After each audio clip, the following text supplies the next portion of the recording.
Doppler Online. From southeastern Kansas to northern Texas, you are in the crosshairs of a damaging wind event today. A slight risk is posted across the Central Plains, and about 4 million people are inside that threat zone. Today's Doppler score is 3.9 out of 10, a low threat day overall. Before this briefing ends, I will give you my specific call on where the strongest winds hit and exactly when. If you are not subscribed yet, hit subscribe and turn on the bell so you never miss a day like this one. My read on this setup is simple. A deep trough digging through the Central Plains is pushing a jet streak directly over Oklahoma, and that upper-level momentum is going to come crashing down to the surface this afternoon. Now look at the jet stream animation at 250 millibars. Winds exceeding 100 knots are parked right over the Kansas and Oklahoma border, and upper-level energy is pulling air upward right on top of where storms will fire. One variable I am watching. Instability is modest across the region, with limited storm fuel showing on the maps. If storms struggle to organize, the wind threat stays more isolated and less widespread. The wind probabilities tell the most important part of today's story, so let me walk you through what they mean for you. Here is the Day 1 damaging wind probability map. That is the bullseye. Inside that zone, hatching indicates winds strong enough to cause structural damage, with gusts potentially exceeding 65 miles per hour. If you are anywhere in this corridor, unsecured outdoor items become projectiles. Bring in patio furniture, trash cans, anything that can move. The surrounding 5% zone fans out across Missouri, Texas, Louisiana, Mississippi, and into the Florida Panhandle, but the concentrated, organized wind threat is in Oklahoma. Now looking at the Day 1 hail probability map. A 15% zone for large hail sits over central Oklahoma to southeastern Kansas, and nested inside that is significant hatching. That means hail 2 inches or larger is possible in that corridor. That is the size that cracks windshields, dents every panel on your car, and strips shingles off a roof. Get your vehicles under cover if you have any option to do so. This map shows the Day 1 tornado probability. There are 2 small 2% zones, one over central Oklahoma into southern Kansas, and another near the Louisiana and Mississippi Gulf Coast.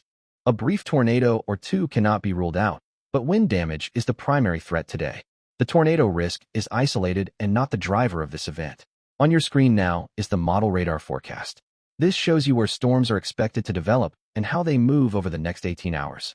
Initiation starts mid-afternoon across central Oklahoma as the trough moves overhead, with the strongest cells organizing between 3 and 7 p.m. Central Time. Storms will push southeast through the evening, with the organized wind threat diminishing after 10 p.m. as they lose daytime heating. Overnight, scattered storms continue across the Gulf Coast states, but without the concentrated punch of the Oklahoma corridor. My call. The worst of this hits central Oklahoma between 4 and 7 p.m., somewhere between Oklahoma City and the Oklahoma-Texas border.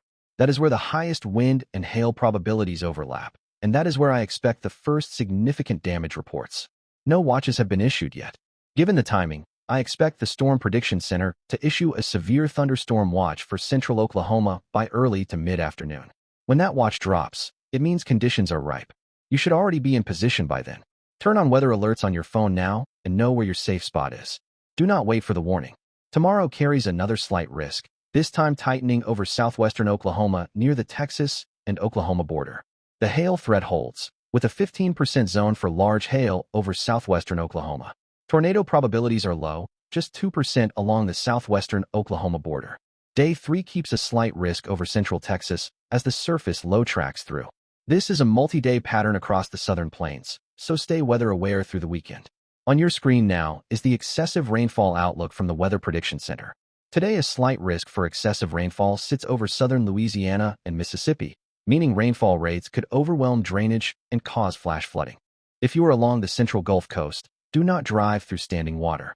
Tomorrow and Sunday both carry marginal flood risk across the same corridor as moisture lingers. On the backside of this system, the northern Rockies are picking up mixed precipitation over Montana and Idaho. If you are in that region, expect a raw, chilly day with snow possible at higher elevations, a sharp contrast to the severe weather farther south. And the good news. If you are in the Pacific Northwest, Seattle is looking at 66 degrees and partly sunny skies. Perfect day to be outside without checking the radar once. Doppler tracking. Doppler out.